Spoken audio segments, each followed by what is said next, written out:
போய் வராங்களோ அவங்களுக்கு ஜாதகத்துல ஃபர்ஸ்ட் கிளாஸ் கிடைச்சு. என்னங்கய்யா என்னங்கய்யா அருமையா இருக்குங்களா? ஐயா ரிஷபலக்கணத்துக்கு அந்த அவர் சனி ஒருத்தர் தான் தர்மம் ரிஷபலக்கணம் பார்த்தோம்னா இந்த சனி ஐயா நீங்க குரு சனி சேர்ந்துருக்குது இல்லைங்களா, அவங்களுக்கு தர்ம கர்மாதிபதி யோகம் அது ஒண்ணு. ரெண்டாவது அவங்களுடைய லக்னத்துக்கு 9 10 குடிகள் சேர்ந்திருப்பாங்கல்ல, அது தர்ம கர்மாதிபதி யோகம். அது போல ரிஷப லக்னத்துக்கு ஒருத்தராவே வரதுனால அதுக்கு என்ன மாதிரி செய்யணும்? இல்ல ரிஷப லக்னத்துக்கு 9 குடிகள் 10 குடிகள் சரியா வந்தா குரு சேர்த்துக்கணும். குருவை சேர்த்துக்கணும்னு அவர் குருவை சேர்த்துக்கணும்னு நீங்க குருசனி சேர்க்கை இல்லாம தர்ம கர்மாதிபதி யோகம் வேலை செய்யாது. காலபுருஷ தத்துவத்தை அப்ளை பண்ணிக்கணும். அப்ளை பண்ணி 9 குடிகள் குரு 10 குடிகள் சனி. நீங்க தட்சிணாமூர்த்தி கோயிலுக்கு போயிருக்கீங்களா? ஏதாவது குரு பகவான் கோயில் போயிருக்கீங்களா? குரு பகவான் அது 9 குடிகள் குருவா இருக்குது இல்லைங்களா? யாராவது ஜாதகத்துல 9 குடிகள் குருவிடா வந்து குரு உங்களை பார்த்ததுன்னா நீங்க சாதாரண தட்சிணாமூர்த்தி கோயிலா இருந்தாலும் பரவாயில்ல, குருவோட கோயில போய் ஒரு நாள் நீங்க தங்கிட்டு பார்த்தீங்கன்னா குரு வேலை செய்யும். புரியுதுங்களா? நான் அன்னைக்கு ஒரு நாள் சொன்னேன் பரிவர்த்தனை யோகம் சொன்னேன். சனியும் குருவும் பரிவர்த்தனை யோகமா இருந்தா அப்ப சனிக்கிழமை அன்னைக்கு தட்சிணாமூர்த்தி கோயிலுக்கு போய் ஒரு நாள் தூங்கி இருக்கேன். வியாழக்கிழமை குரு வர இல்லைங்களா, சனிக்கிழமை அன்னைக்கு வியாழக்கிழமை அன்னைக்கு போய் திருநள்ளாறு கோயிலோட தங்கிருக்கேன்னு சொன்னேன். இவர் வீட்டுல அவரோட தங்கிட்டாரு. அவர் வீட்டுல இவருக்கு நீங்களும் அதே மாதிரி தங்கிடுவாங்க.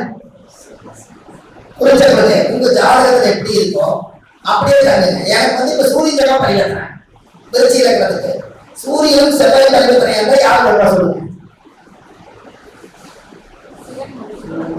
சூரியன் இருக்கிறது ஞாயிறு, செவ்வாய் இருக்கிறது செவ்வாய்.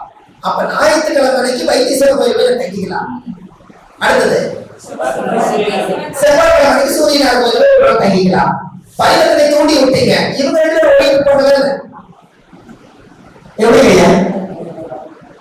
நீங்க பரிவர்த்தனை யோகம் அந்த காலத்துல ஒரு பாட்டே இருக்கு, ஒருவர் வீட்டில் ஒருவர் மனை மாறினாலும் அது திகழாத பரிவர்த்தனை யோகமாமே அப்படின்னு செய்ய வேண்டியது.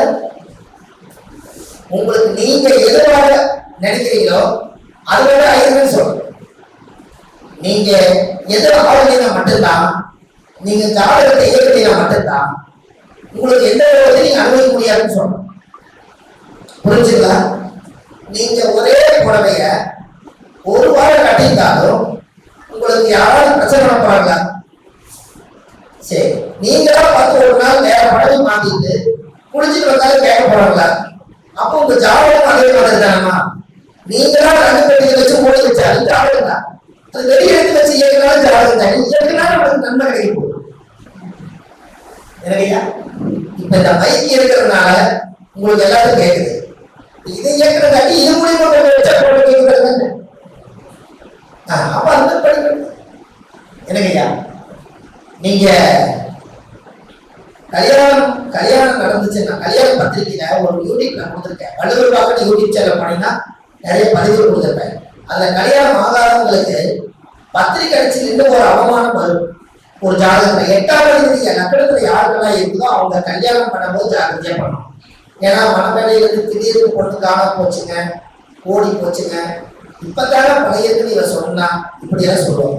இந்த 8ஆம் இடம் மாங்கல்யம் லக்னத்துல தான் அவமானப்பட்டு கல்யாணம் முடியும். அப்படி இருக்கிறவங்களுக்கு முதலே கல்யாணம் உறுதி ஆகிறதுக்கு முன்னாடி ஒரு ரமேஷ்னு ஒரு பையனுக்கு ஒரு பொண்ணு பிரபான்னு வச்சுக்கோங்க. அவங்க பிரபான பொண்ணு கல்யாணம் ஆகுறீங்கன்னா ரமேஷுங்கிற ஒரு பேரை போட்டு ஒரு கல்யாண பத்திரிக்கை அடிச்சு இந்த மாசத்துல எனக்கு கல்யாணம்னு ஒரு 1000 பேருக்கு கொடுத்துருங்க.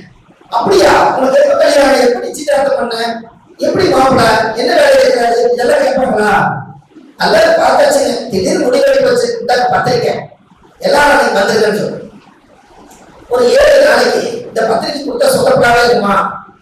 இந்த அம்மாவும் ஒரு 7 நாளைக்கு இறங்குச்சு. அந்த தேதி வரும் பாத்தீங்களா, ஒரு 7 நாளைக்கு முன்னாடி ஒரு தேதி கரெக்டா அந்த தேதி அன்னைக்கு ஒரு ஆத்துக்கரையில போய் மாலை போட்டு இந்த பத்திரிகை படிச்சு இன்னைக்கு இந்த நிலைமைக்கு இந்த ரமேஷை எனக்கு இந்த மாப்பிள்ளை பிடிக்கல, எனக்கு இந்த கல்யாணம் வேண்டாம், பத்திரிகை பிடிச்சு தண்ணியில போட்டுட்டு இந்த மாலையை கட்டி தண்ணியில போட்டு குடிச்சிட்டு புது துணி போட்டு வந்துருச்சுன்னா இந்த பொண்ணுக்கு கல்யாணம் ஆகி பத்திரிகை அடிக்கிறவங்க வந்து கல்யாணம் ஆகலாம் வந்து பத்திரிகை அடிச்சு நின்று இருக்கிற தோஷம் அதோட ரமேஷ் இனிமேல் ஜென்மத்துக்கு வர மாட்டேன் போட்டது ரமேஷ் தானே. அதான் அவனுக்கு இப்படி பெண்ணுக்கு இப்படி பார்த்து அப்போ ஒரு கல்யாணம் அப்போ அவருக்கும் சொல்லியிருக்கீங்கல்ல, அது எல்லாம் பேசினாங்க முடிவு பண்ணாங்க. இப்ப அந்த கல்யாணத்தை நிறுத்திட்டோம். அப்படியா? நான் முடிஞ்சது நான் நினைச்சேன். யாரு வரப்பட்டதோ அவங்களே ஆதாயப்பட்டிருப்பாங்க. அதோட அந்த மொழி தோசை பத்தி பாட்டு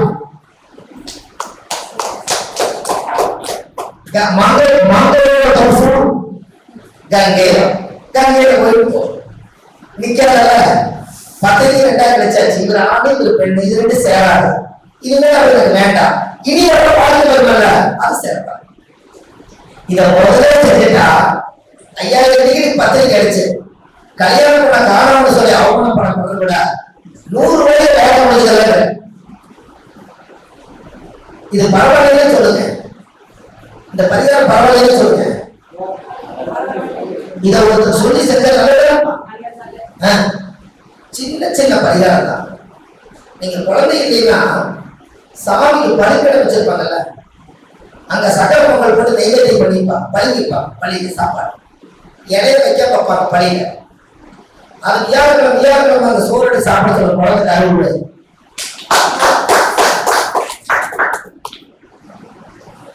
புரியுதுங்களா? அந்த பொண்ணுக்கு கர்ப்பத்துல அந்த பள்ளிக்கூடத்தில் இருக்கிற சாப்பாடு சாப்பிட்டு வியாழக்கிழமை சாப்பிட்டு கோயில உட்கார் சாப்பிட்டு அந்த பலிபீடத்தில் இருக்கிறத சாப்பிட்டு அந்த தீய சக்திகள் எல்லாமே அந்த பலிபீடத்துக்கு நெய்வேதி வச்சா அந்த தோஷத்தை நிவர்த்தி பண்றதே பலிபீடம் தான். அப்ப எந்த தோசை நிவர்த்தி பண்ணி கூட பலிபீடத்துக்கு சாப்பிட சொல்லுங்க. கல்யாணம் இருக்கிற தோசை முடியாது. உங்களுக்கு தெரியுமா மருந்து வச்சிருவாங்கன்னு சொல்லுவாங்கல்ல, எனக்கு யாரும் கேட்கல, மருந்து வச்சிருக்குன்னு சொல்லுவாங்க இல்லைங்களா, மருந்து இடு மருந்து வச்சிருக்குன்னு சொல்லுவாங்கல்ல, எல்லாத்தோட வீட்டையும் சாப்பிடணும், ஏதோ தப்பு நடக்குது, என்னமோ குறைச்சலாக இருக்குது, வயிறு வலிக்குது, இப்படிலாம் சொல்லுவீங்கல்ல, அதுக்கு விழாப்பழமும் பனங்கருப்பட்டியும் வச்சு ஒரு பழத்தை விழாப்பழமும் பனங்கருப்பட்டியும் வச்சு சாப்பிட்டுட்டீங்கன்னா வயிற்றுல மருந்து தோசை அன்னைக்கே நிவர்த்தி.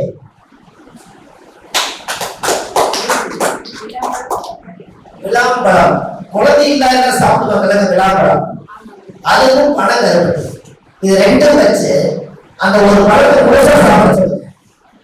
அவங்களுக்கு அதோட உடம்புல இருந்து எங்கெல்லாம் ஒட்டி உரசி மருந்து இருக்கோ முடி முளைச்சிருக்குன்னு சொன்னது எல்லாத்தையும் அறுத்துட்டு எல்லாம் மோசம் வழியா போயிடும். ஒரு மருந்து தோசை வரும்.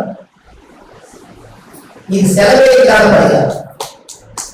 அப்ப இதெல்லாம் ஆதிகால பரிகாரம் சொல்லுங்க.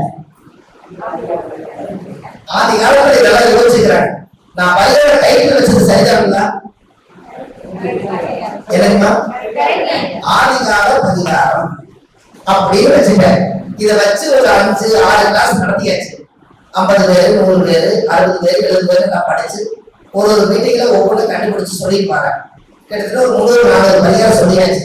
1330 பரிகாரம் பண்ணி ஒரு புக் அடிச்சு திருக்குறள் மாதிரி ஒரு திருக்குறள் மாதிரி உங்க வீட்டுல ஒண்ணு கொடுத்துட்டா எல்லா பரிகாரம் ஒரே புக்ல கொண்டு வந்துட்டா உங்களுக்கு எப்படி இருக்கும்? எல்லாம் உட்கார்ந்து ஒர்க் பண்ணிட்டே இருக்கும், சீக்கிரமா நடக்கணும்னு சொல்லி லட்டா 1330 பரிகாரம் இருந்துச்சுன்னா இனிமேல் பரிகாரம் தேவை இல்லை. அதை வச்சு நீங்க பலன் சொல்லிட்டு அடுத்த வேலைக்கு போடல. என்னங்கய்யா? என்னங்க? இதுக்கு ஒரு முயற்சி பண்றோம், சீக்கிரமா அது நல்ல விதமா நடக்கணும், கிடைக்கிறதெல்லாம் பயன்படுத்திக்கணும். அப்ப இதெல்லாமே அந்த காலத்துல முன்னோர்கள் இது எல்லாமே யூஸ் பண்ணிட்டு தான் இருந்திருக்காங்க. நாம தான் ஏதோ ரூபத்துல சூழ்நிலையின் காரணத்தினால இதை மறைக்கப்பட்ட விஷயமா மாறிச்சுங்க இல்லைங்களா? நீங்க ஒரு குழந்தை மான் தொட்டல தூங்குனாங்கிறதுக்கே அது ஏன் மான் நட்சத்திரம் வந்து 5வது அசுவினின்னு எண்ணிப்பாங்க, அது 5வது நட்சத்திரமா வருது. அப்ப 5வது நட்சத்திரம் போது 5ஆம் ஆண்டு குழந்தை, அப்ப குழந்தை தொட்டலை தொங்குச்சு. அந்த காலத்துல தொட்டலை என்ன துணி தொங்க போடுவாங்கன்னா, தொட்டல்ல என்ன துணி? புரியல, சொல்லுங்க. இன்னொரு 100 வருஷத்துக்கு முன்னாடி, 50 வருஷத்துக்கு முன்னாடி. சொல்லுங்கய்யா. கரெக்ட். முகூர்த்த புடவை மறந்துடக்கூடாது.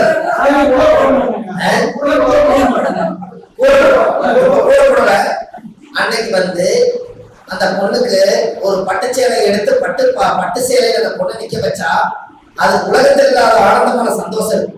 இன்னைக்கு சர்வசாதாரணமா பட்டுச்சேலையை கட்டுறாங்க. அன்னைக்கு அந்த பட்டுச்சேலை கட்டி அதுல கல்யாணம் போச்சு, அவங்க வாழ்ந்தது அந்த அந்த சேலை தான் சாட்சி.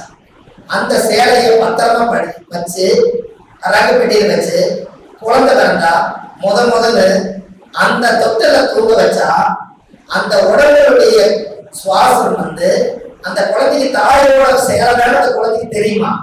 அதனால அந்த சுவாசத்தை கேட்டுட்டு இது எங்க அம்மா தான் என் கூட தூங்குதுன்னு சொல்லி அந்த குழந்தை தூங்கிடும்.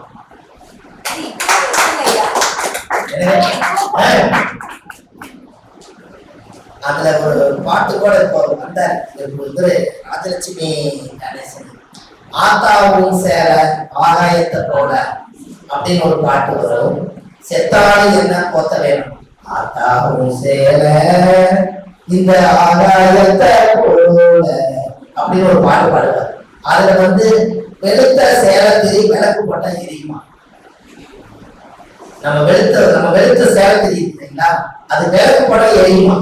சந்தன திசை நடக்கிறவங்க அம்மா புடவை கட்டிக்கிற காட்டன் துணியை வாங்கிட்டு வந்து 10 வருஷத்துக்கு திரி செஞ்சு அதுல ஊட்டி அதுக்கு நீங்க டெய்லியுமே சந்திர பகவானுடைய சிலையோட வீட்டுல வாங்கி வச்சு தாயை நினைச்சு அதுல விளக்கு போட்டு தாயோட திரியில விளக்கு போட்டு 10 வருஷம் நீங்க தெய்வம் போட்டா தாயோட ஆசீர்வாதம் சந்திர திசை ஃபர்ஸ்ட் கிளாஸா வேலை. அவங்க எல்லாம் நம்ம இல்லை. அப்ப வெளுத்த சேலை திரி விளக்கு போட்டா எரியும்.